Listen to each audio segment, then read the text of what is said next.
Hello, everyone. Rob Paneer here.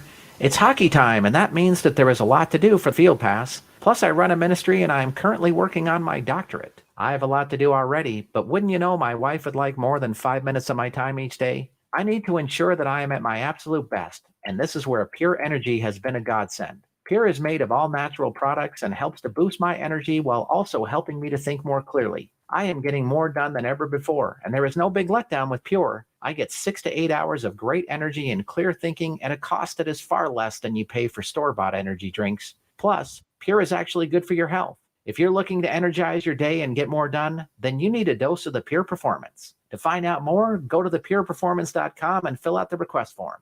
That's thepureperformance.com. Someone will get in touch with you right away, helping you to get on the Pure Performance pathway to success. 3 topics, 60 minutes covering the biggest news in the ECHL. This is the 3 Periods Podcast. Now, here are your hosts, Matthew Will and Matthew Harding.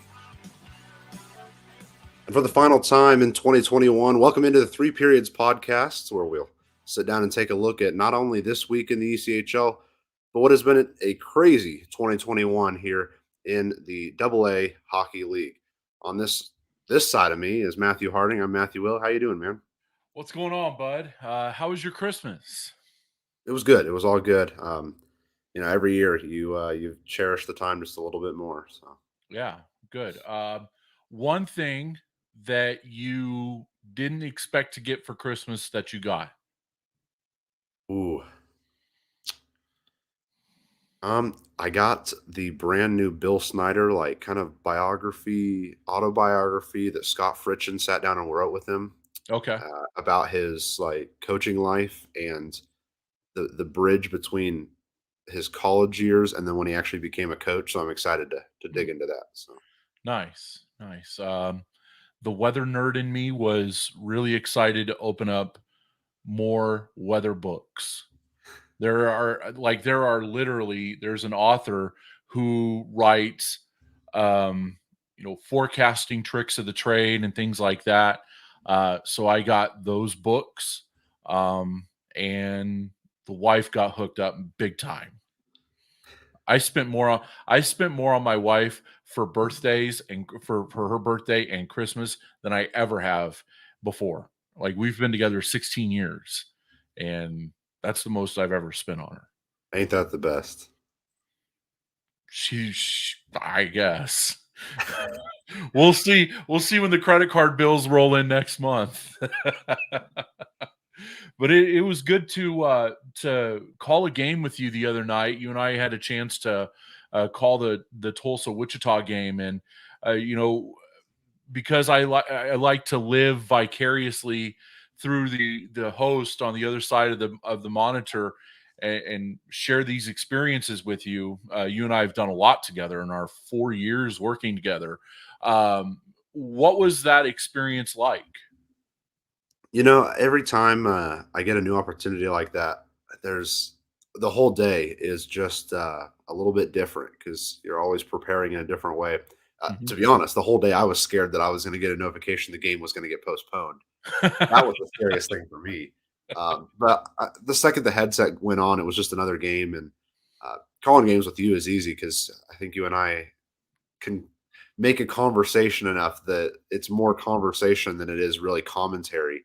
And sometimes that's exactly what certain people are looking for. You can't please everyone, but Sure. all in all, I've gone back and got to listen to it, and I enjoyed my time. There's stuff I want to use to build on, and I'm thankful to the entire Wichita Thunder organization, and especially Jason Malls for the opportunity. Yeah. Huge props to Malsey for allowing you to have the chance to call a game. He got a rare night off. He got to actually sit next to us and watch the game and kind of be our board op in a sense for the evening. So that was kind of cool. Yeah, that was nice. And you're right. I mean, the hockey on the ice was probably not the best we've ever seen. I'll just leave it like that. You had to make that conversational at some point because people were going to sleep. But yeah, it was fun to do. I've called games with Malsey and with you and with our friend Zach Corder, And all of you guys make the game really easy to call and chip in with an opinion or chip in with a thought. So it was really cool to watch it and experience it through your eyes and through your experience as well. And I was humbled that you asked for me to sit side saddle with you, and that was a really fun experience for sure. It's always a little surreal when you get to call the team you followed for 10 plus years. So I think Yeah. that more than anything was the coolest part. I mean, probably even longer than that. Since I was a kid, I've been getting to go to their games, and to finally get to be the main man behind the mic was very unique. So I'm forever grateful, and I hope it's just another stepping stone on my way to whatever's next. Absolutely. No doubt about it. And I'm sure Malsey would be happy to give you the chair again if you want to come back and ply your trade a second time. And whenever that call comes, whenever you decide you want to make that call, you've got a color commentator with me, and we'll do this again. All right. Man, that's great to hear. So we got a jam-packed podcast here for you as we put the white flag in the air on 2021. One more day left, and that is when you'll hear this podcast.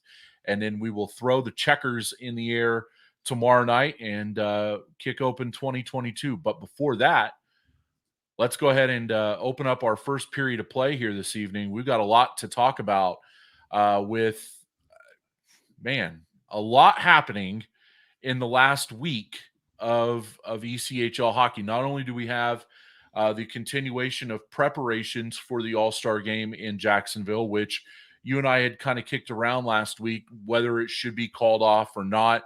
This is full steam ahead. You have coaches being announced. You have officials being announced. We'll have rosters next week. This is full steam ahead for the All-Star Game in Jacksonville. And I guess I should maybe start there and kind of open up our discussion on that.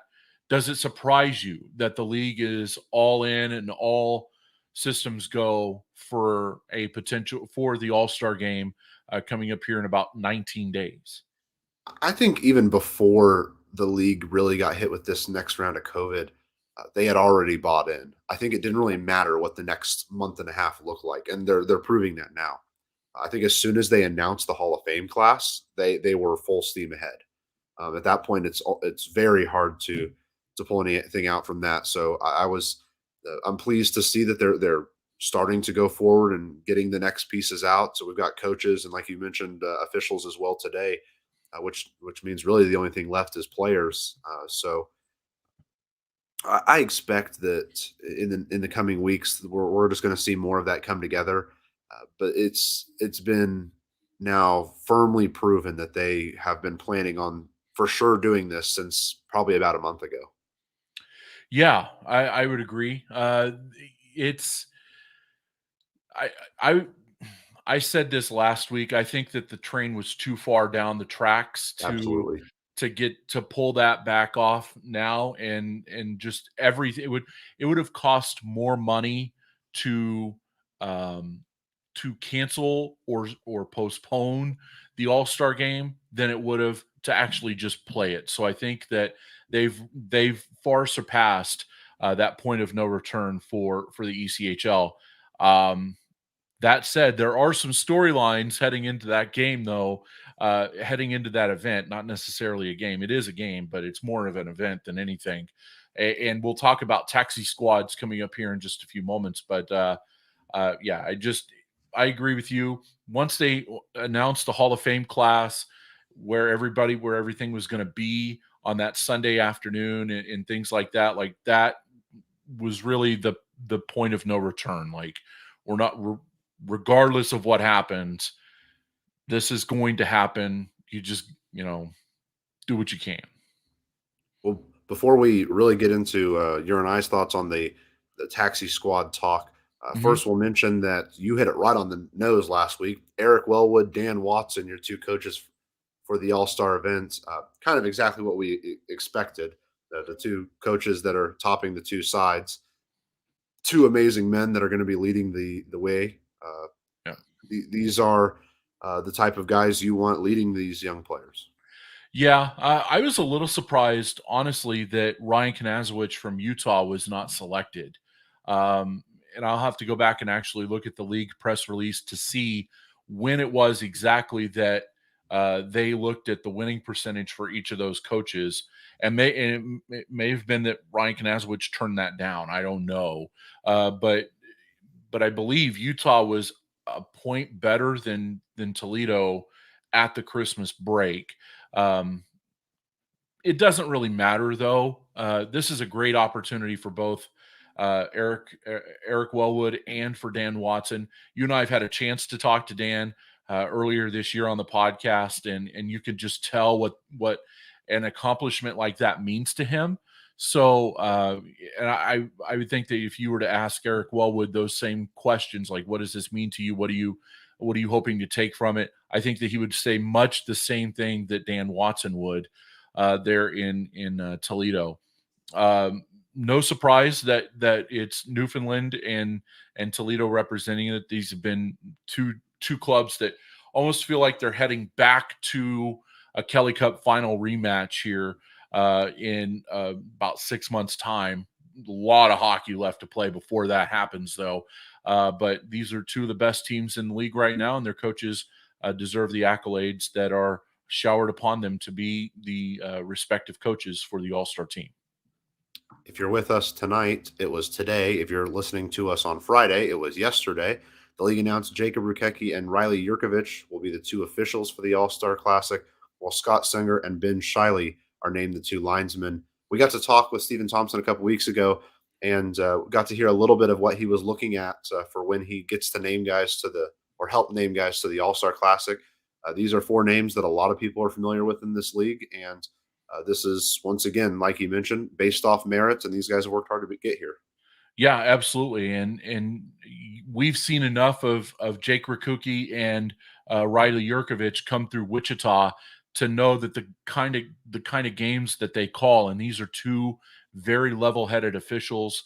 They call a game the right way, down Broadway, if you will. Fans will have their opinion of the officials and everything like that, but these are two very sound officials who have put in a lot of work and a lot of hard work to get to where they're at now. All four of those men deserve huge congratulations, because that is as big of an accomplishment for them as it is for the players or even the broadcasters who will be announced likely here in the next couple of days. Probably the biggest news of the week, though, came on Sunday when the NHL announced that they would re-add the taxi squads back in at least until their All-Star break, which I believe is mid-February. Could be early February, but regardless, at least for that long, every team is granted those additional 6 slots on their roster for people to travel with teams and be there as an emergency addition. And immediately we saw the effect down here in the ECHL, and then also they felt it there in the AHL. Tons of players moving all around. You and I kind of mentioned on Monday night during one of the intermissions that this was one of the first times not the first times, but this was a huge opportunity for the SPHL to get noticed, as a ton of their players got called up to the ECHL. What do you make of what we've seen in this last week? Well, yeah, I'm going to echo what I told you in the intermission Monday night, that the big winner here is the SPHL because of all of the players who get to come up. And now you have 11 coaches down there who say, hey, if you come play down here and you really show out, there is a better than even chance that you're going to make it up to the ECHL, because look what happened last year at another strain of COVID, and they all saw taxi squads and everybody went up. So, those are huge selling points for a single A hockey team, a hockey league, and those teams in that league to bring to players who are looking to ply their trade in the sport of hockey. So, huge winner there, the Southern Pro Hockey League. What we're seeing here, and I want to give you this stat, and I think this may be Maddie's stat of the year with help from DJ Abasilla from the Wheeling Nailers. There have been 84 players called up to the American Hockey League since Sunday afternoon. 84, as we're recording this on Thursday, December 30th. And there will be more tomorrow. There will be. Absolutely be more in the days and weeks ahead, because you can only have those players on the taxi squad for 20 days. but you can have ECHL players on AHL rosters on an open-ended basis. PTOs mean that they play in 25 games or a certain number. I think it's 25 games or 50 days. So you can have those players on that roster for up to 50 days. This is a great look. This is a great opportunity for ECHL players to go into American Hockey League markets and show what they can do. This is a great opportunity, and again, I think that this is probably a not as good of an opportunity for coaches in the ECHL, but still, I mean, it's a decent opportunity for coaches to say, hey, if COVID comes back again really rampant next year and they happen to go back to taxi squads, if you come here and you really do well, you have a chance of going up. So I've gone back and forth on whether or not this is good for the competitive balance of the sport of hockey. And the way that I think about it is I really don't think it is, because you're taking these players off of these teams, and what you're doing is you're bringing in lower league players, and not certain, maybe not as talented players, but definitely lower echelon players. Like, they were not on these rosters for a reason. Now you're asking them to come in and punch above their weight to keep a job. Yeah. That's a thankless task. And I don't know. I want to get your thoughts on what you think about this, because I don't necessarily think it's the best for the ECHL. I think we're immediately seeing, and we will see in the next couple of weeks, what this is going to do to both the AHL and the ECHL. Right. I think it was, I'm not going to remember now. There were a couple different beat reporters at the NHL level that came out and said that there was a lot of respect that needed to be paid due down to the coaches of the AHL and ECHL, who would wake up any given morning and not know what their roster looks like. Right. Yeah. On Monday, before the game you and I called, we talked with head coach Bruce Ramsey of the Wichita Thunder, and he said, I'm scared to pick up my phone because I know every time I look down at it, it's going to be another guy getting a call up. And right. While he's excited to see him go up, it's so hard for them to now, 5 hours before a game, know that they've got one less guy on their squad. Right. And this is when you're going to really see a balancing of the ECHL. A lot of the top end players are the ones that are getting the calls, and the ones that have just been kind of smooth sailing are all staying put. You and I mentioned that this Tulsa team we saw Monday night, not going to get touched too much, we don't think. A lot of young guys. So this might be a time where we start to see that balancing act, that the guys that who are young on these rosters are going to get a lot more playing time. And the question I asked you Monday night was, since the ECHL All-Star Game at this point seems to be going through for sure, what kind of talents are we going to see in that? Because a lot of the guys you and I picked last week have gotten call-ups to the AHL now and are no longer eligible per the rules technically. So for our rules anyway. Yeah. So the question then is asked, if all these guys are in the AHL come 17 days or 19 days from today, what does that All-Star Classic look like? Yes, there are plenty of very, very talented and capable players in this league, but if this is supposed to be the best of the league, are we really still honoring that now that the taxi squads have taken a lot of those guys away? That's my question. That is a really good question, and I absolutely echo everything you said there, right up to the end of that question. I don't believe that you are, because you're robbing fans of the opportunity to potentially see Aaron Lucic play, and you're robbing them to see a Jay Dickman or a Peter Cronella or a Dylan Sadoway from Tulsa, or a Chad Costello from Allen, or a Chris Bennett from Iowa. You're robbing them of that opportunity to see those players play. Um, and you're right. You want the best of the best in that situation. I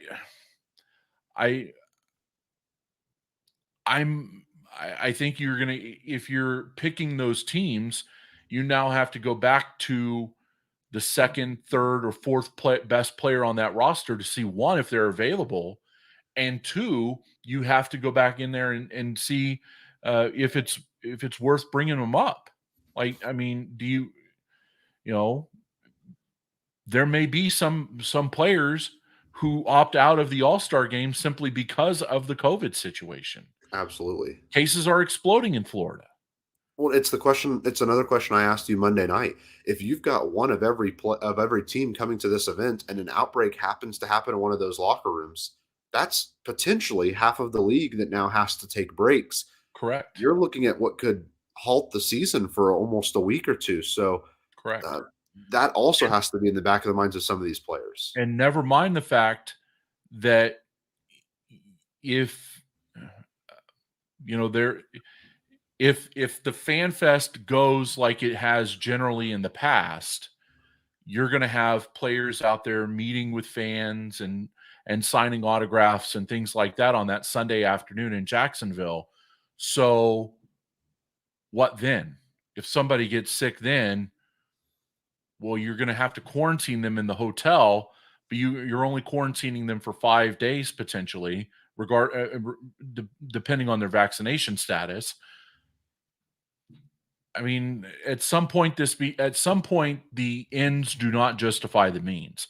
We're not advocating for the league to call off the All-Star game. That's not going to happen.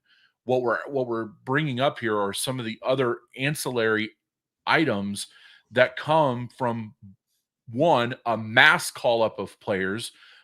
This is the largest call-up of players I've ever seen in the ECHL at one time. Like 84 players in 5 days gone from an ECHL. And it will surely hit 100 before the end of the weekend. Absolutely. So, and you're having players added to the league's COVID list as this is happening. Yeah. And teams are having to postpone games and things like that. This is it.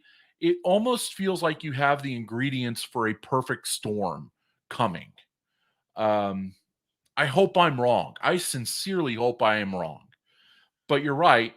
Teams like Tulsa probably will not get hit. And your older teams as well, like an Allen or a Toledo, won't get hit as hard either. Because if you're Allen, anybody who you would have had on that roster who's any good enough to play in the American Hockey League is already gone. You have Jack Combs, Chad Costello, and Spencer Asachuk, who have a ton of miles on those tires. They're not going to go play in the American Hockey League. Same with Toledo. John Albert, Brandon Hawkins, players like that. Sure, they've been back and forth in the American Hockey League, but they too have a ton of miles on those tires, and you have to figure that if they're going to get called up to the American Hockey League, they're not just going to sit in the stands, they're going to play. So you have to be able to match the player with the speed of the American Hockey League game. Good luck.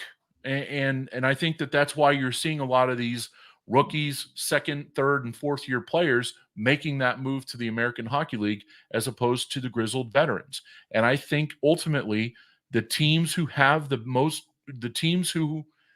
a good veteran nucleus in that locker room are going to be the teams that continue to thrive here as we work through this taxi squad situation.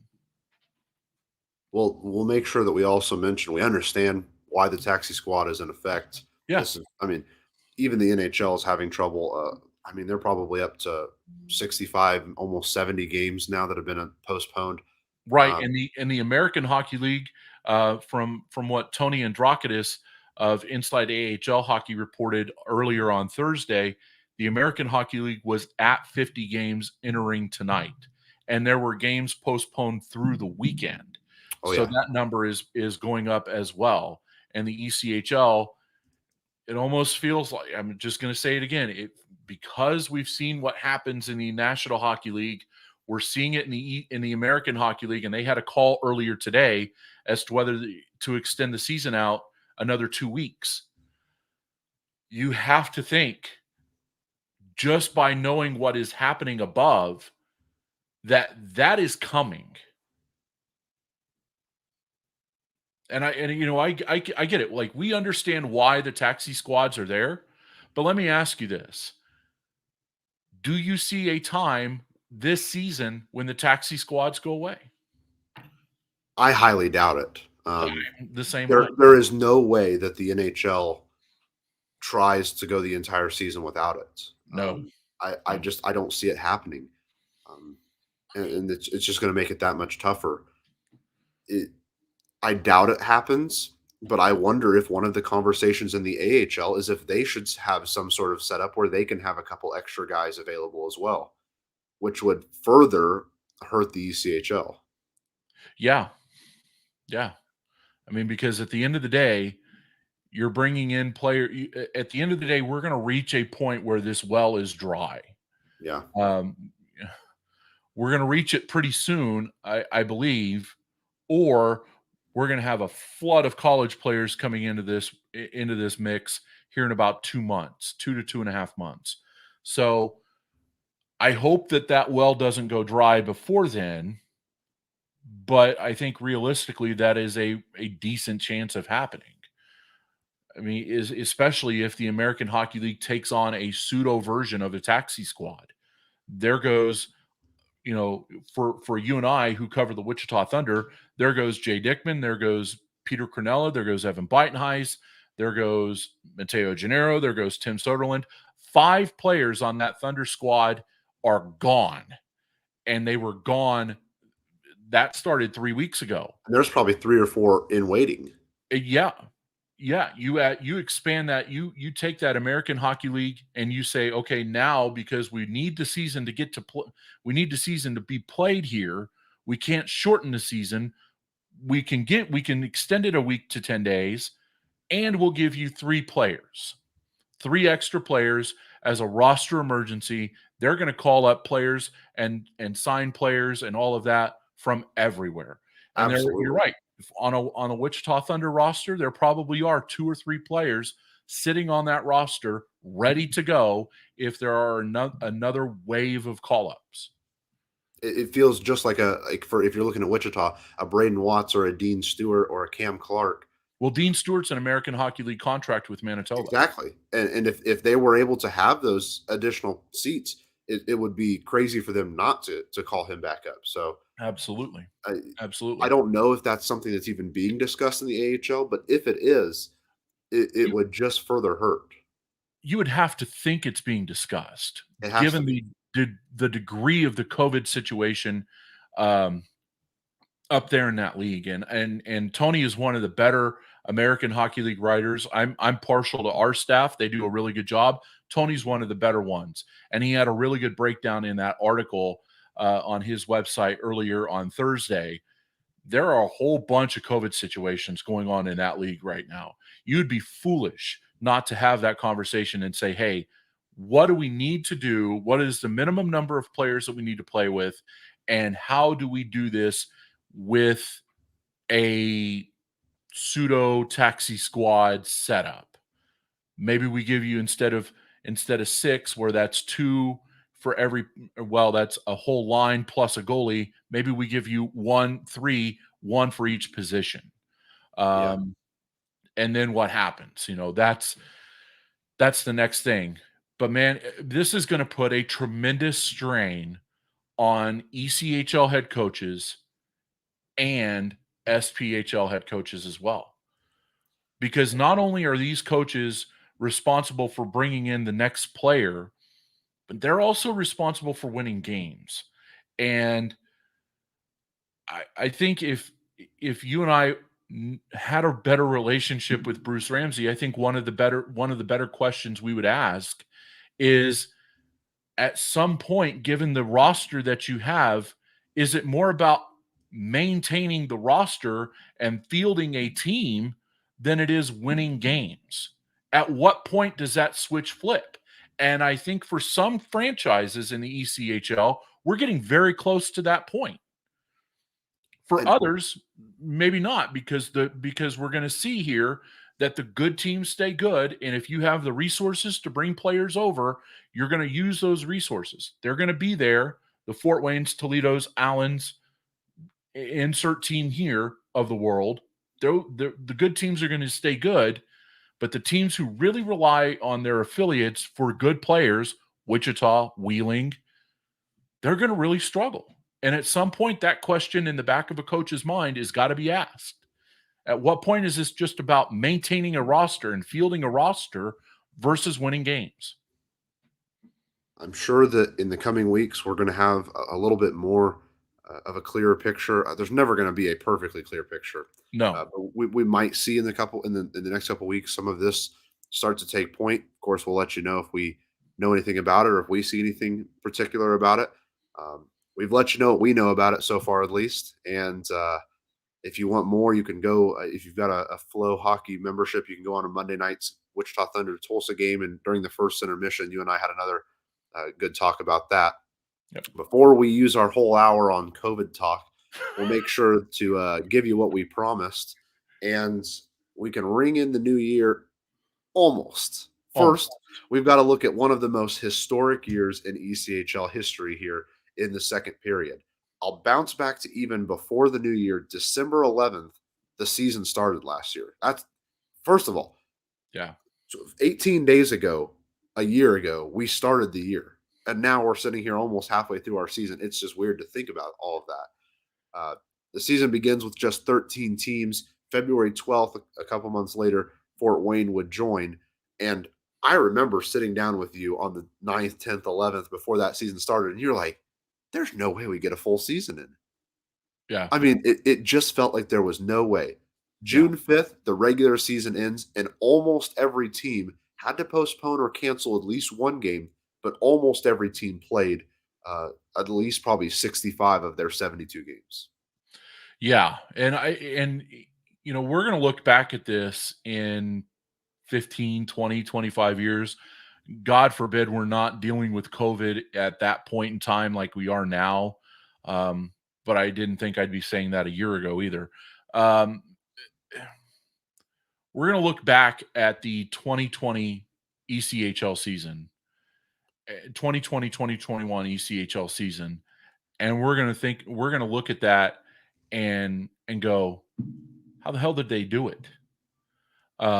With all of the obstacles that were put in front of these teams with regard to testing, with regard to quarantining, with you had a whole bunch of players. The talent pool was there, but man, it was some of the best hockey I've ever seen in this league, and at the same time, it was some of the most tenuous hockey because we saw games stopped in pregame, we saw games not get played, we saw all of this stuff happen. You walked into the arena and you literally had no idea what you were going to see on any given night, whether you were going to play one period, two period, or the full three, or even get the pregame skate in. That's where we were at in 2020, 21. And the fact that every team played over 65 games in that season is a huge, huge, huge crown, a huge piece of Ryan Creelan's crown. He's going to wear that achievement for the rest of his life. He was able to pilot that league through one hell of a year. One of the big storylines was the Wichita Thunder, who kind of surpassed a lot of odds. And despite having a couple of tough stretches earlier in the year, including they were one of the first teams to really get hit hard by COVID, had a full 2-week layoff, came back off the 2-week layoff and won probably their biggest game of the year. And then they go on to almost win the league championship. The league MVP, Anthony Beauregard, goes down with an injury just a couple weeks before the regular season ends. Florida surges and wins the Brabham Cup there in the last week of the season.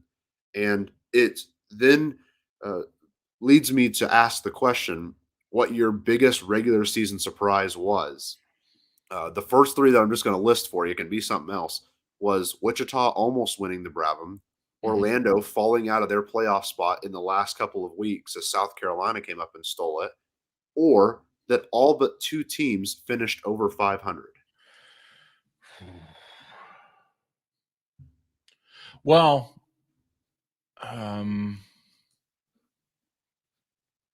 the homer in me says the Thunder almost winning the Brabham Cup, but I'm gonna go a different way here, and I'm gonna say that Orlando losing a playoff spot in the final week of the regular season, literally having it taken away from them by South Carolina winning a pair of games against the Solar Bears to sew up that fourth spot. That was one that I didn't see coming, to be quite honest. They had acquired Michael Jolie from Wheeling at that time. You had Aaron Lucic, who was on a tear. They had some really solid goaltending with help from Syracuse and Tampa Bay. The pieces were there for that Orlando team to make a deep run and potentially come out of the East there and play for a Kelly Cup championship if everything had meshed together. But for the fact that South Carolina had so many veterans and so many good veterans looking to get one last kick at the can, and they had scuffled. We had Travis Rogers on, and he described that that South Carolina team as just having the ability to flip the switch, and they At any time. At any time, and they just looked at and I believe what he said is they had a meeting, and they decided that we're going to flip the switch, and then off they go and make the playoffs, and not just up in the apple cart with the Brabham Cup champs, but then they take out their in-state rival Greenville to win the East and go to play Fort Wayne in the Kelly Cup Finals. So, to me, Orlando getting beat out for that playoff spot by South Carolina, and then ultimately the South Carolina run was the biggest surprise of 2021. So we did get into the playoffs there, and right there in the first round, we had two of the biggest surprises right away. First of all, Fort Wayne defeats Wichita in 5 games, where Wichita had to play a couple games in the Wichita Ice Center, which holds maybe 1,300 fans. It actually holds, I think it was 940 or something like that. It was 2 of the most electric games of hockey I've ever been to. I'll add that. Yeah, for sure. It was 940, but it felt like 1,500. Just about. I mean, there were probably 1,500 people in that building watching that game. Only 900 paid attendance. So of the two that you have there, the biggest surprise, and I gave you the biggest surprise for me, but I want to hear from you. What do you think was the biggest surprise in that playoff run for you? Was it Fort Wayne over Wichita, South Carolina over Florida, or do we have a team behind door number 3? See, I think that Wichita got hit hard enough by injuries in that last week of the regular season, first week of the playoffs. It was hard for them to really stay consistent in that time. Had they all been healthy, I don't think Wichita would have lost the series all the way to the finals. I thought they looked like the best team. But the injuries hit them at the wrong time, and Fort Wayne capitalized. The other one I put down was that South Carolina winning over Florida in 5. That was my biggest surprise. We knew that South Carolina was a force to be reckoned with, making the charge they did to end the regular season and making their way into the playoffs. But then to just go right in there and get it done against Florida, it was hard to say no to them the rest of the playoff. That's why I didn't even list their upset over Greenville. And then they were miles above everybody else after that Florida win. They had so much momentum behind them. They went all the way. They played really well and eventually got to go all the way against a Fort Wayne team who had things really clicking. Fort Wayne is still on my bucket list of places to go here in the ECHL because it just looks awesome. Yeah. But I think it's that. I think South Carolina having the momentum from the regular season and knocking off a really solid Florida team has to be the most surprising thing about those playoffs. Where do we slot Allen Fort Wayne in that West final at? See, I think you and I even had the talk that after Allen we knew had taken the Utah series when they won that double overtime game in game 1. Right, yeah, and then they won. Kind of knew at that point they had won that series. Yeah, and then they won another double overtime game in game 3 as well to win the series. But then that there was something about Fort Wayne going on the road and having to play in a really unique environment in Wichita, and then getting to go home to, like I mentioned, one of the best fan bases in the ECHL. I didn't really find that surprising that they overtook that Allen team. You and I could kind of tell from game one between those two that it looked like Fort Wayne would eventually edge them out. You know, honestly, I don't know if I don't know if I would have given the edge to Fort Wayne there. In that series, I think actually I gave the edge to Allen in that Western Conference Final series, and the reason why I did it was because that team was legit loaded. I mean, I'll have to go back and look at the players who were on that roster for Allen last year. I'll do that right now. As a matter of fact, you had Corey Mackin and Colby McCauley. Jared Van Warmer was on that lineup as well. Spencer Asachuk. You had Jesse Mitchin, who was in there and was hurt. Dyson Stevenson. Had a whole host of players there from San Jose. On the back end, Les Lancaster was the defenseman of the year and just racking it. He had led the team in points, did Les Lancaster last year. You had Matt Register, who's Mr. Defense in the ECHL, and then a whole bunch of pretty solid goaltenders as well, led by Jake Patterson. So I think when you matched them up with Fort Wayne, I think I gave the slight edge to Allen. Where the series turned for me, and I think the hopes of Allen winning another Kelly Cup went away with it, was in the second period, in the third period of Game 2. Remember, Allen won Game 1, and if they won, and I can remember vividly watching the game and Allen being up 4-0, and the Allen announcers saying, well, we're going to go to Fort Wayne tomorrow, and it's going to be a short trip. And making plans for the auction, like after they had a jersey auction after the game. Well, you can come over here and you can meet the players. You can get your jersey signed and everything like that. We're going to be in and out of here in about 45 minutes. This third period's not going to take long at all. We're going to shut it down. Here comes Fort Wayne. Goal, goal, goal, goal, goal. By 15 minutes into the third period, it was obvious what had just happened. The full meltdown was underway. So the series turned on it, and that's why I bring that series up, is because Fort Wayne had gotten out of a very tough series with Wichita, an absolute brawl of a series with Wichita, and then they have to go to Allen to take on the Americans and get punched in the mouth there, and they are lying on the mat in Game 2, down 4-0, and then they just they pull an Undertaker and just sit straight up, and then tombstone the Americans all through the rest of that series and on the way to a Kelly Cup. I think the thing that was probably most impressive for me was the fact that Fort Wayne, who I do remember the conversations you and I had in that little week that happened between wasn't even quite a week between the regular season and the playoffs. Mm-hmm. And we looked at this Fort Wayne team and went, there's not enough consistency in goal for them to win a series. The biggest stat of the year was that they didn't have a goalie who had played 4 straight games the entire season. Mm-hmm. And then Dylan Ferguson stepped up, put on his shirt and tie, and said, let me drive the boat. Right. And it was a very strong 12 games for him. And of course, he was helped by Kapellmaster in the game you mentioned, the game that kind of really turned things. Mm-hmm. But from that point on, it was hard to deny Fort Wayne. Ben Boudreau, who we had on the show a couple of months ago, you and I adore. Mm-hmm. He's a great guy, mm-hmm. and he knew exactly the team he had, and they put together an incredible run there in the playoffs. A lot of people didn't like the outcome of everything. I'm sure you and I will touch on that here in our third period about the COVID champs. We see that all over sports. Mm-hmm.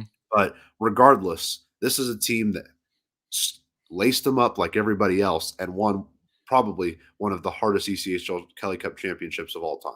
Yeah, and I'll go back to that interview you and I did with him, and I think we asked him, like, "Hey, you guys were down at literally on the mat there in that third period, heading into that third period. When you came back and you won that game, what did you think?"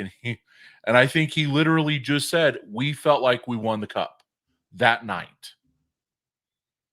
Hard to deny a team when they feel like that. Absolutely. Absolutely. And I think I told you that as well.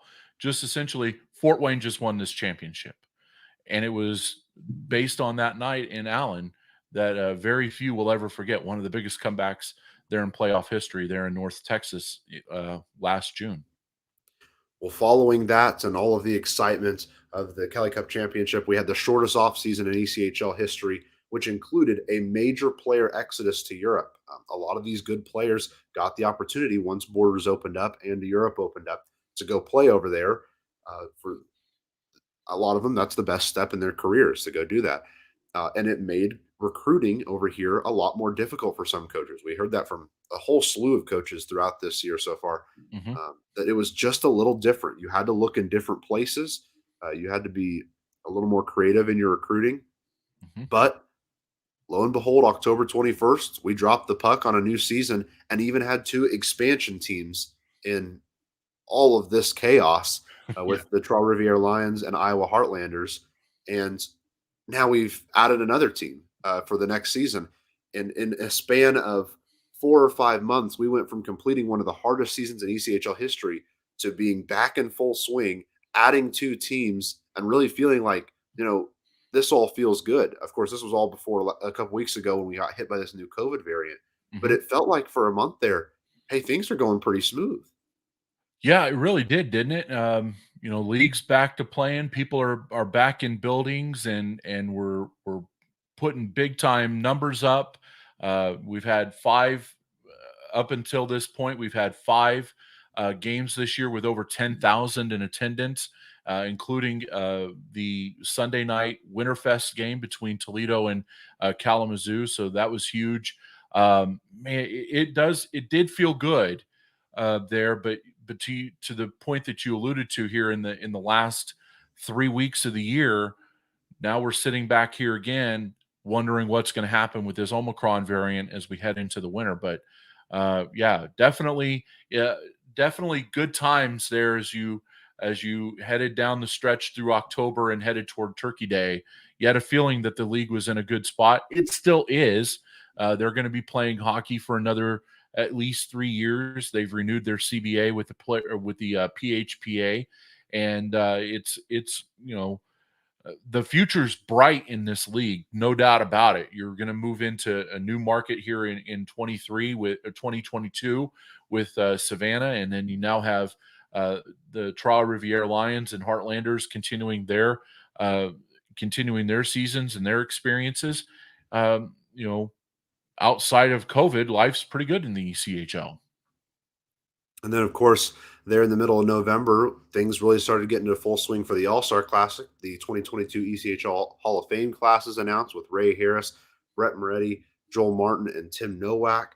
I finally started feeling like, hey, things are kind of going the right way. I think that was right about the time you and I got to book our tickets and started to feel like, hey, we're gonna do this. The AllStar Classic's gonna happen.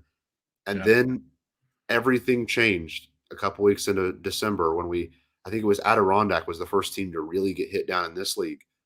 At one point had, 13 players, I think, on the commissioner's exempt list. Yeah, I believe so. Something like that. And just like that, like it spreads everywhere. It just spread like wildfire. And we saw a lot of the North Division have to cancel games. That's when or postpone games. I'm sorry. And then that's when we saw it start to explode in the A and explode in the N. And now there are a lot of us journalists across hockey who are sitting here kind of twiddling our thumbs now, asking what is next. And after the incredibly successful 2021 for the ECHL, it feels weird to be here on the second to last day of the year with question marks.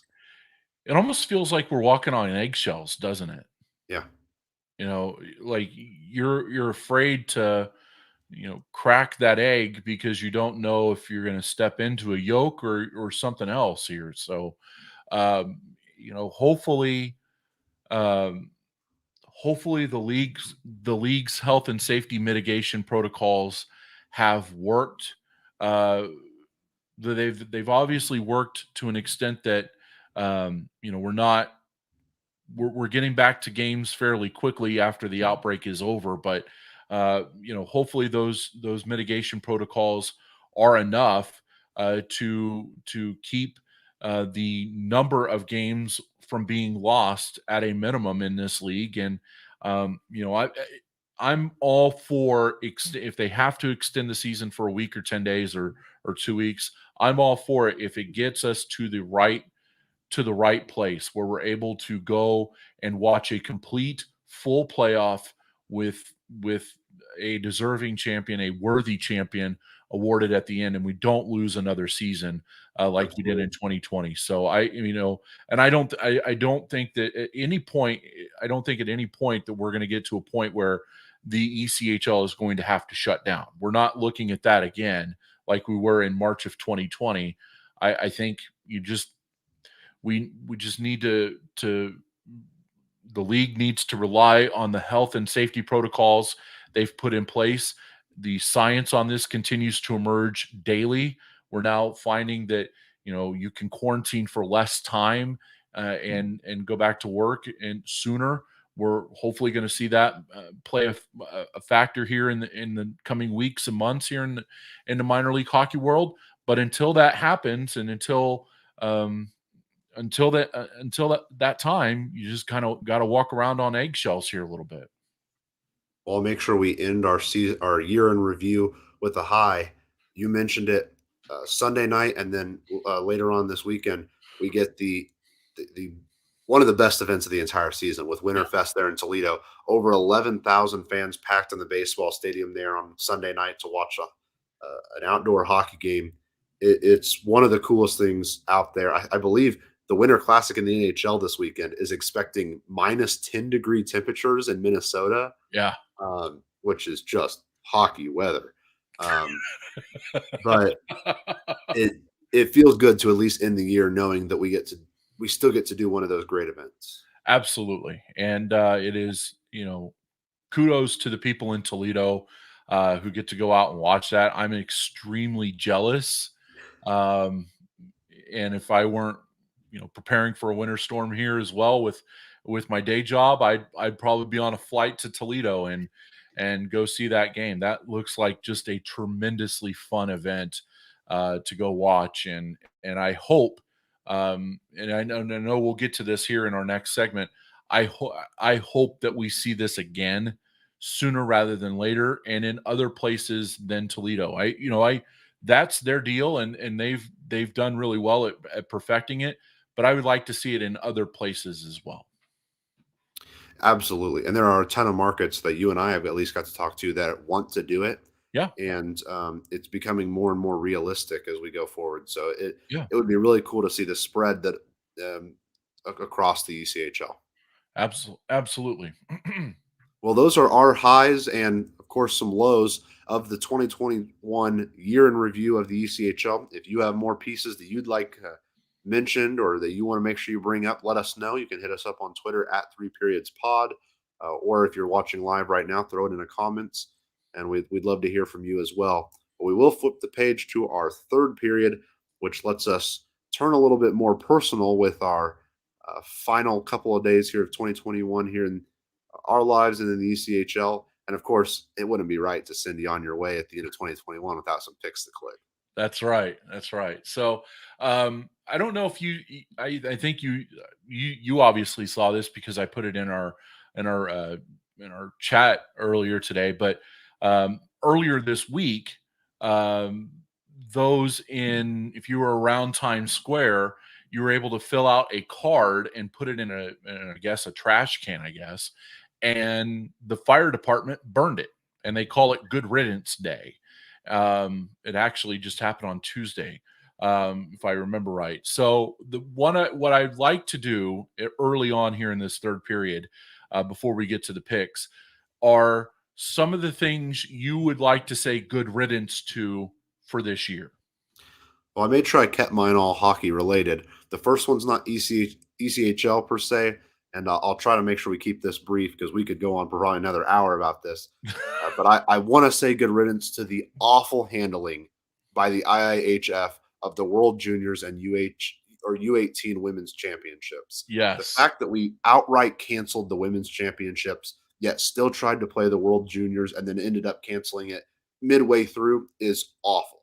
Yes. I stand with every single one of those people out there. There are a host of very talented ladies out there who play hockey who did not get the opportunity to prove themselves these past couple weeks, and it is atrocious that they didn't get that chance. Yet the World Juniors still got to happen, at least for the first couple of days.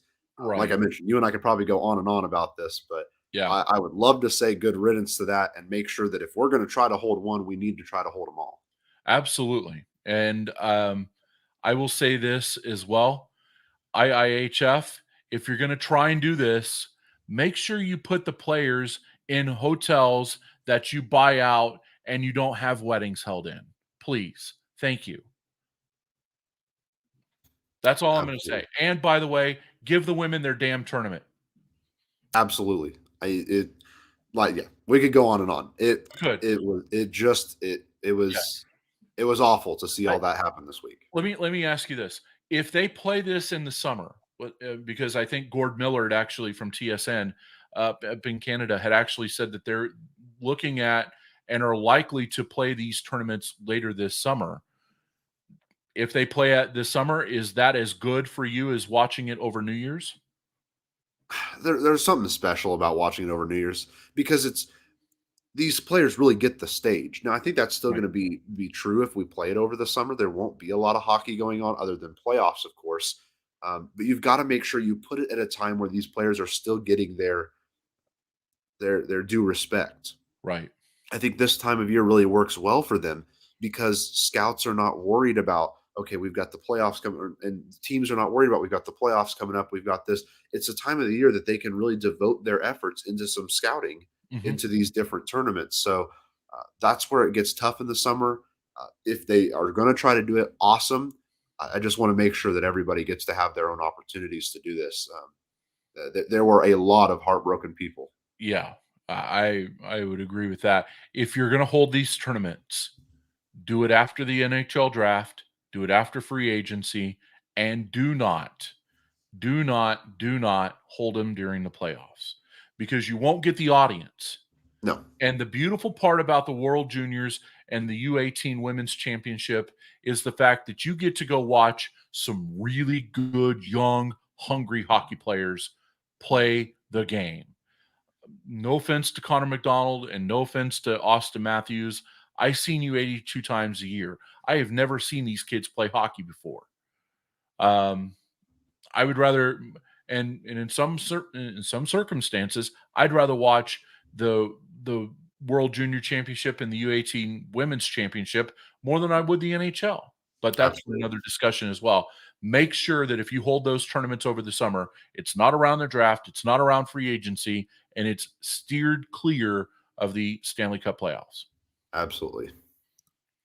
One of the things for me that I would get rid of this year, and I got a little vulgar here. I could tell you were really passionate. But I'm going to take arena maintenance staffs to task here. Y'all are putting together some shitty ice, and that has to stop because people are going and putting their butts in the seats and putting their hard-earned money in there for you guys to go for them to go out and watch the ice crew or watch bubbles in the ice or holes in the ice that don't get patched up. And that is a direct reflection on shitty ice from maintenance staffs who are trying to save $1. Don't do it. Just put the ice together the right way, please. Can we just do that in the new year? Like I'm looking at Wichita and like how embarrassing is it that you are that you are a team who, last year they had to call a game off. You and I worked that game. We had done the pregame show and everything. You and I walked in there, and we find out that there's a puddle on the ice that is just not freezing. And all because somebody left a door open. Like, come on. And then earlier this year, you had an hour and a half ice delay because there was a hole in the ice all the way to the floor in the same arena. Like, figure it out. Figure it out, please. Hire people who go in there and that's all they do is work on the ice. Absolutely. Especially if that hockey team is your sole tenant. Figure it out. It's not that hard. So I'm going to burn shitty ice. Thank you. Awesome. And I apologize if I got vulgar, but man, crappy ice is just awful. It's nobody. You and I don't go into an arena thinking. You and I there was an ice stoppage the other night, and you and I looked at each other and said the same thing. Oh no. Kat texted me the same time too. Yeah.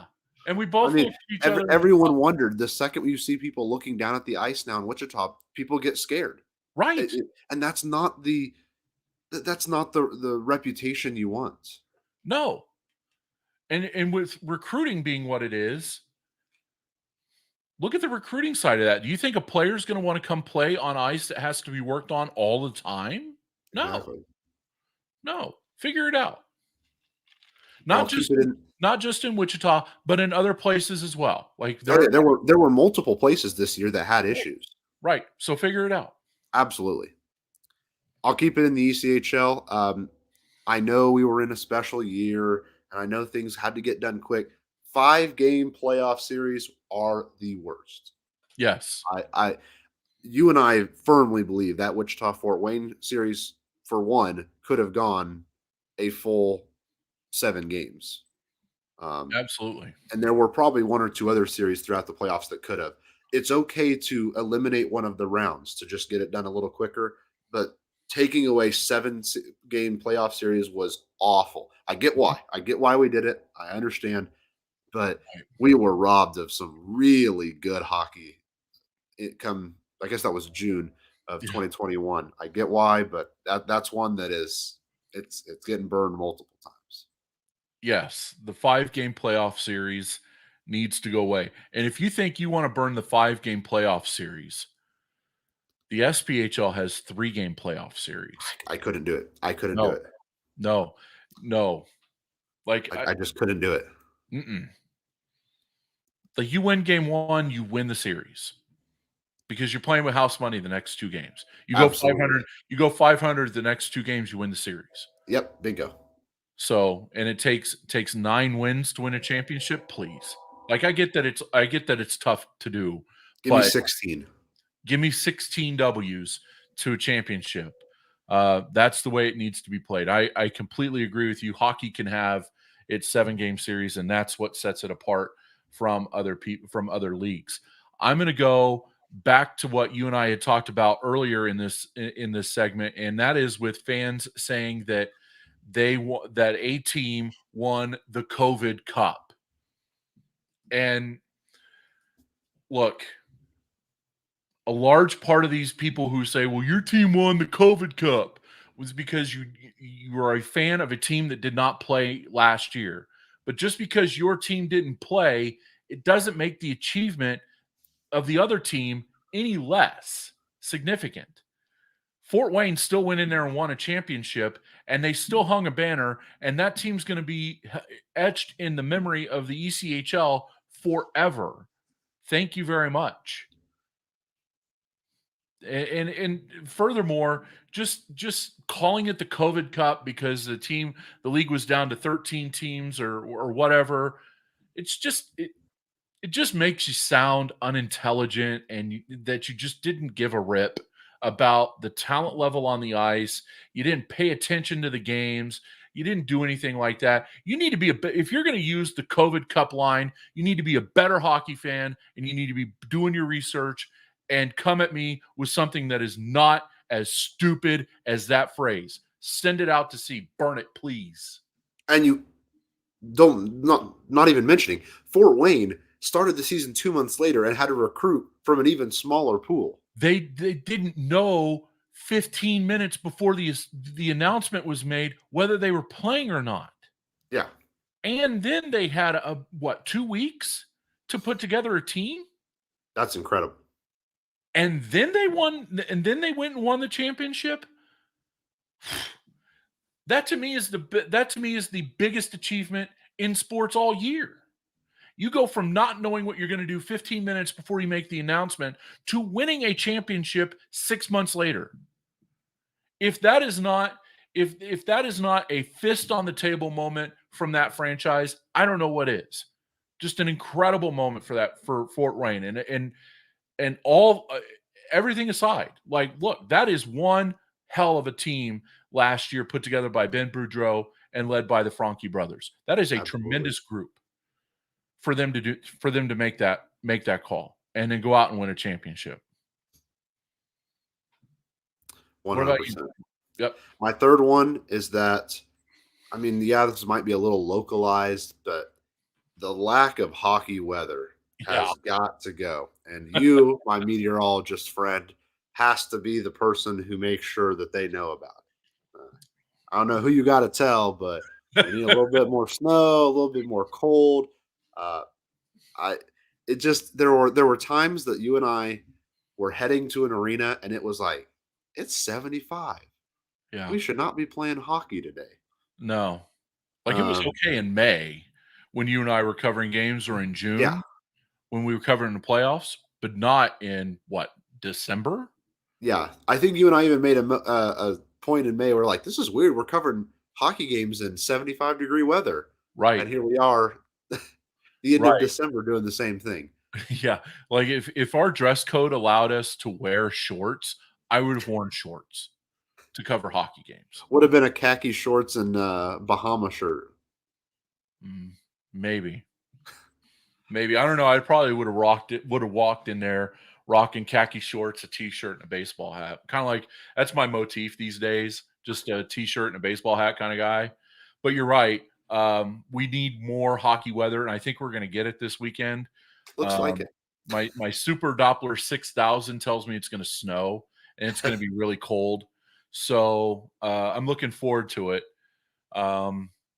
Hopefully we get more of that really soon, because this just feels weird to go to the arena and have your windows rolled down and be comfortable. Yeah, this is I have no control of it, so burn it anyway. Right.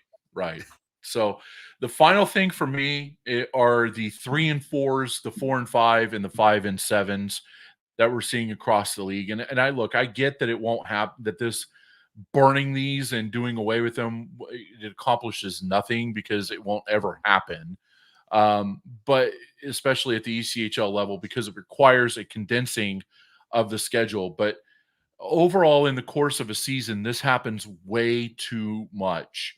And when a roster becomes depleted, like what we're seeing here in the league here over the last couple of days, and what we'll see going on here over the next couple of weeks, you have to think that the volume of games teams are playing are ultimately going to be detrimental to the product. So, if I were king for a day, or if I really wanted to put something in the trash can and burn it with everything else, put 3s and 4s, 4s and 5s, and 5s and 7s in there too.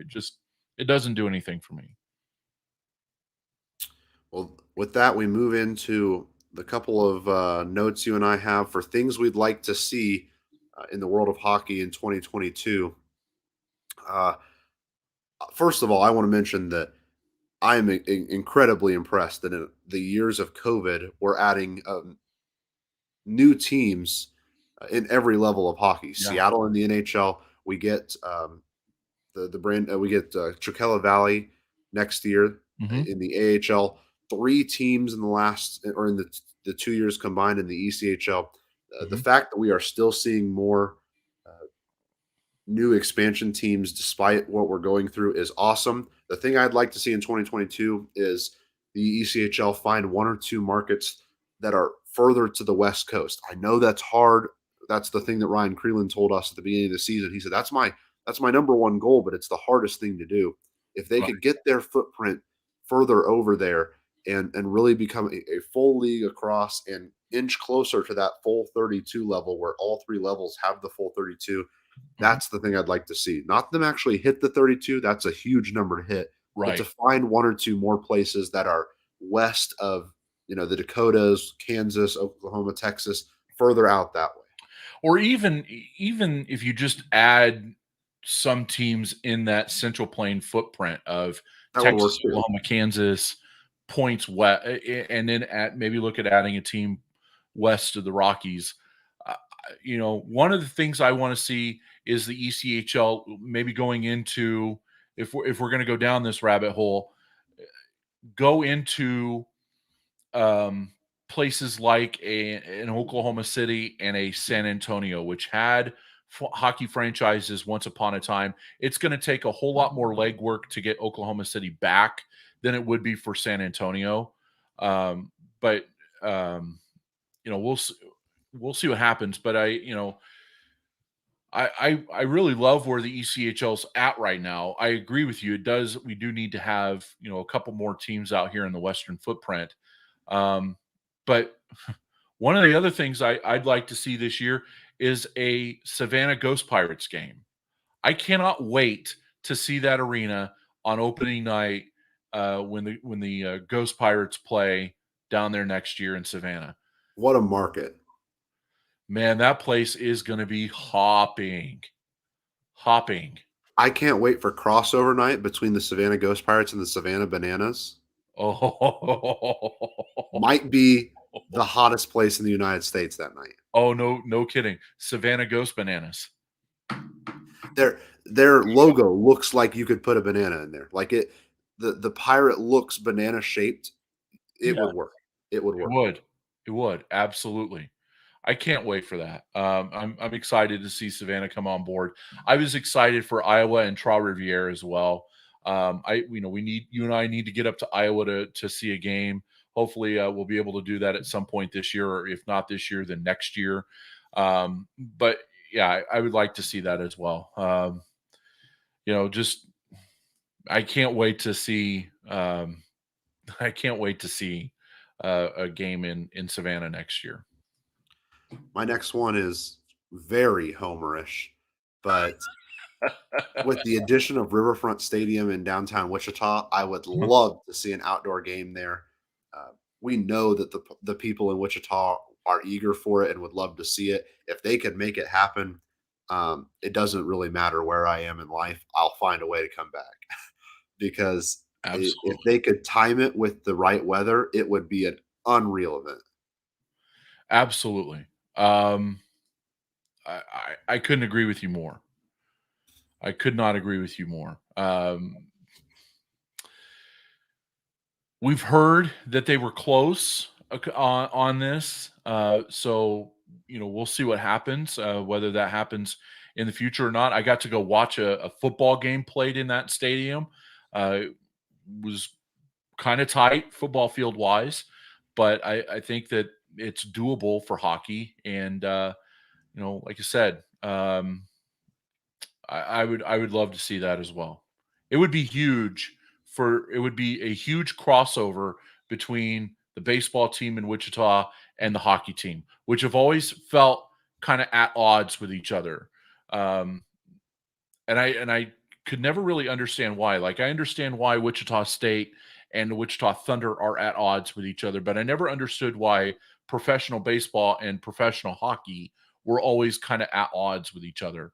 And that's a bridge that needs to be meshed together, because there are tremendous opportunities to work together for both the baseball and the hockey franchises. There are tremendous opportunities to cultivate a fan base, not just in Wichita, but any other market where you're doubled up. Tremendous opportunity to, and you look at the model for that, and you go back to Toledo. The same group who owns the Walleye also own the Mud Hens. And so it's year-round work for that group. And it's two teams owned by the same owner. How do you, I mean, two different genres, and so you're able to tap into the fan base a whole lot more. You're able to utilize them. You're able to advertise to them. It's been a true the walleye success is in large part because of the ownership of the walleye and mud hens. Because if you don't have the baseball audience, you probably don't have nearly the hockey audience, and same for baseball. So Absolutely. So for me, and it's time for a screen share here. For me, the one thing I would like to see in the new year is for us to get away from from pouring weird stuff on coaches' heads. This is from let me blow this up. This is from the Mayo Bowl, the Duke's Mayo Bowl earlier on Thursday. Let me mute this and I apologize. This looks just absolutely gross. And they hit his head before he even gets it. Oh. But both him, the South Carolina coach, and Mac Brown, the North Carolina coach, agreed earlier. I think it was days ago. They said, "Hey, if we win it, I want it poured on me," because that's something that, I mean, I think that helps, get your players a little bit more excited as well. But how? I don't see myself ever agreeing to that. No. How many times do you think Shane Beamer had to go through a shower? I bet he still smells like it. And ask me next week, and I bet he still smells like mayo. Yeah. I can't imagine how it would just stick on you. Oh, hey, I'm a fat guy. I love mayo. But come on, I don't love it enough to get it dumped on my head. 4.5 gallons. No, I don't love winning that much to get it dumped on my head. The insult to injury is hitting him on the head with the bucket first. Absolutely. Shane Beamer not only got a headache, but he's also covered in about 47 gallons of Duke's mayonnaise with water because it was altered mayonnaise to make it more liquidy too. Oh, it's just, I can't watch this anymore. I cannot watch this anymore. I'm going to hit pause and I'm going to stop sharing the screen, but we have to stop pouring stuff over coaches' heads. And by the way, shout out to Front Office Sports on Twitter for the video. We probably played it like 15 times. Shout out to @FOS Front Office Sports on Twitter. One of the best follows out there. Absolutely. Yeah. That's my other looking forward to. You all got to go follow them. If you haven't and you're intrigued in sports business, they're the best place. Absolutely. The final thing for me this year, and I go back to what you had talked about and things you'd like to burn from this year or things you'd like to say good riddance to. I would like to see the IIHF make the World Juniors right and bring back the women's tournament this year. Like I said, I hope that they do. I'm fairly confident that they will from what I read from Gord Miller on Twitter earlier today. They need to do that. So there you go. You just got to make that. You got to make it right. Absolutely. So that's it for that. Yeah, brings us into the final piece and everyone's favorite, the picks to click. And hey, let's hop right back into outdoor games. Toledo, Indy, Friday night. We're not taking any intro to this. Toledo, Indy. Who do we like? I'm going to go with Toledo. That's just, I mean, they're playing the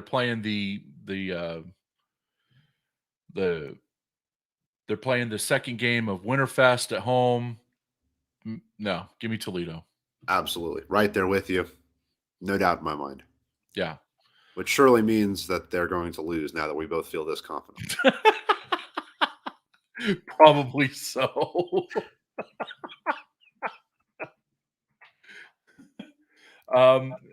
Yeah, go ahead and take the next one. My mouse on my computer has decided it wanted to die, and so I'm hooking it up here, hoping to give it a little bit of juice to finish out the pod. So you're gonna have to Newfoundland, read the rest of the games. Adirondack, Friday night.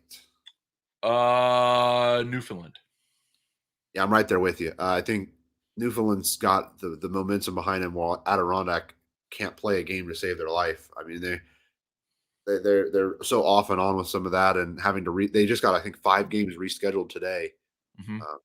They've I think they're in the same boat Wichita is. They need a win to give them some positive momentum moving forward, but this isn't the night. Yeah, they're gonna go up against a very tough Newfoundland team. Yeah, just give me Newfoundland there. South Carolina, Jacksonville on Saturday night. Ask me on Christmas, right as the Christmas break started. This is one of the best games of the weekend. Absolutely. And we're going to go back to screen sharing here for those of you who are watching on YouTube and on our social media platforms. And we had shenanigans in the pregame skate last night. This is you'll have to find out. I know who 24 is in blue. That's Travis Howe, but I do not know who number 22 is, and I should have gotten the name from South Carolina. You'll have to look it up for me, and when you do, let me know when you got it. Yeah, I'll get it. Because these guys want to do. These guys did everything but fight in this pregame skate last night. Whole animated conversation here. Carter Struthers. What's that? Carter Struthers. Okay. Animated convo here. Travis Howe gets the shaky legs, says you got the shaky legs, you're not going to go up against me. Or it's Blackman, number 22 Blackman. Howe's over on the other side of the red line. Here, let me just help you back over on your side. I think you're a little lost. Travis Howe goes deeper on the red line. Then there's a spear by Blackman. Howe's like, that's really funny. That's cute. Come on back over here. How about a puck? And then Jacob Friend gets in the middle of that. There's a spear back there to Travis Howe. Another spear to the groin. Another spear to the gut. Come on, drop your gloves. Nope, not going to drop them. Nope, how about a cross check? You're going to drop them now? Nope. How about a slash to your hands and then a cross check? Finally, Howe's had enough of this, and Howe's going to pop him. Right here. Boom, boom. 2-pad jab. You're sure they're not discussing the best seafood over there, right? Travis Howe wants nothing to do with Carl Blackman's car warranty situation at all. Like, they are having a tremendous heated debate, probably debating whether they're wearing masks or not. The benefits of wearing masks. Yes, I want to watch it again. Hell yes, I do. Come on. I'm going to be over here on this side of the red line. You're going to be over there on yours. Both of these guys, by the way, got suspended for 2 games. So they're not going to play this weekend, which is unfortunate, because you want to see this. You want to see this tilt happen. Everybody in the arena thought this is going to happen. Full on shenanigans. From what Andrew Fielder, our photography editor, who was in the arena on Thursday night when this happened, he said that Blackman played all of about 4 shifts. So he got his money's worth, at least. I guess.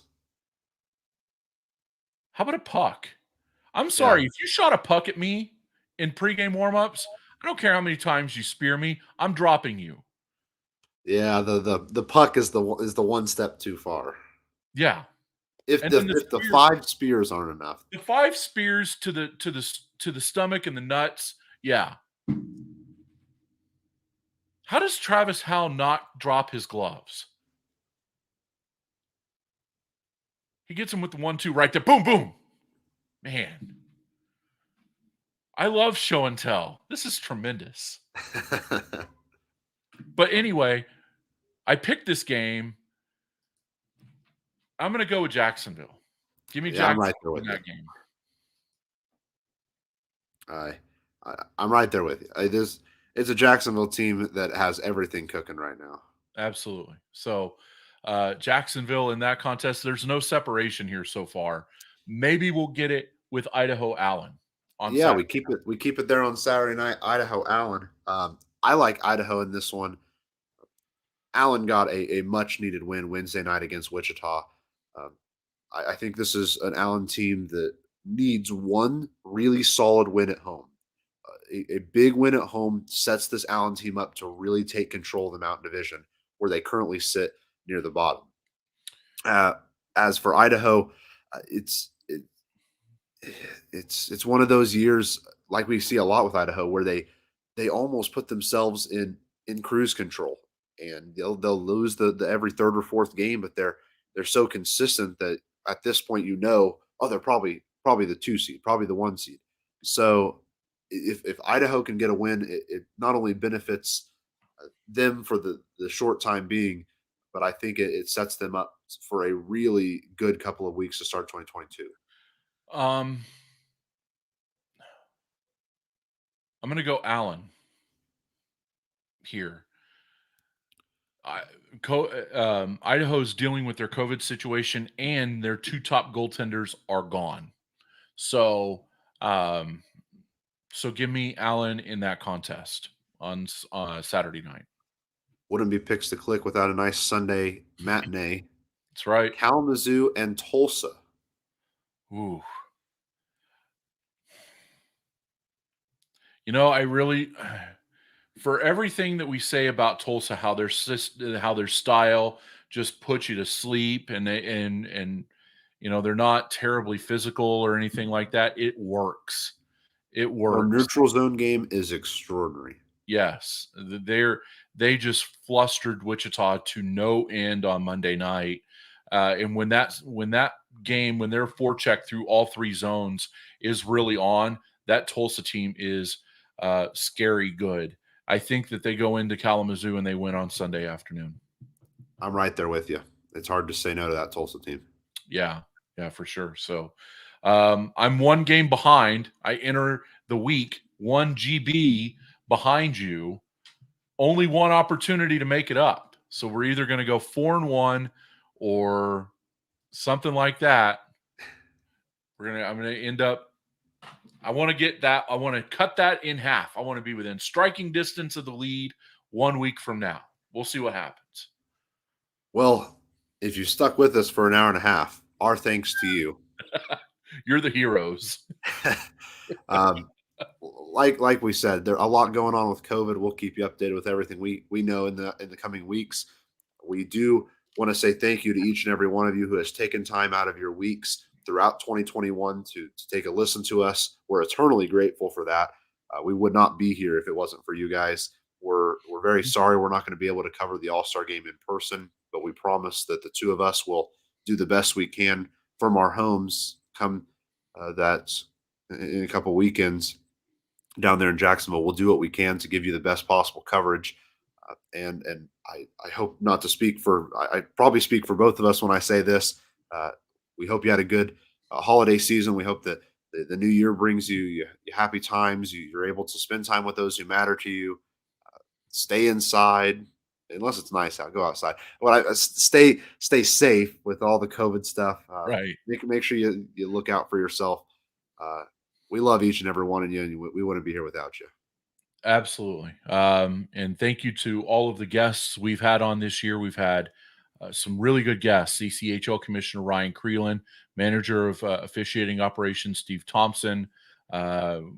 We've had like 4 or 5 different coaches on this year. We have a pretty good guest list that we're working on for 2021. Like Matt said, we wish we could be in Jacksonville celebrating the ECHL with all of you guys down there. If you are headed down there, please be safe and stay healthy. And hopefully we'll all be back together again next year.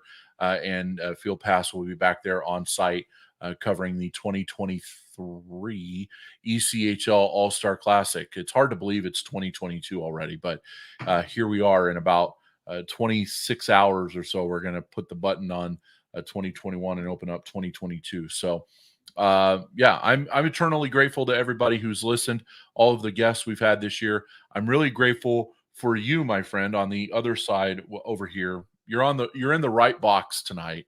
Eternally grateful for you to step up and take the lead on the podcast and host it and steer the ship and do the prep and everything like that. I think that this is something that you and I are going to continue to grow into here in 22, and look forward to continuing the ride with you here as we move forward into the back half of the ECHL season, right through free agency, and then potentially into season number 35 of ECHL hockey. Absolutely. So, well, for each and every one of us at Field Pass Hockey, we hope you enjoyed your holiday season. Please have a happy new year. Look out for yourself. Make sure you're staying safe regardless of what you decide to do with your holiday. We want to make sure that you're here next week to join us again. So we, in some form or fashion, will join you next week to hopefully give you an update on what's going on COVID-wise.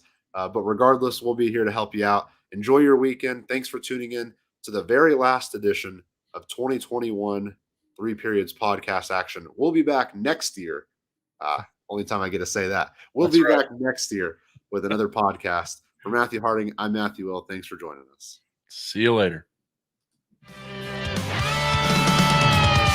You've been listening to the Three Periods Podcast. Do you have a topic you'd like discussed? Hit us up on Twitter at 3periodspod with the hashtag TPP on FPH. And for the latest news on the ECHL and minor league hockey, visit fieldpasshockey.com.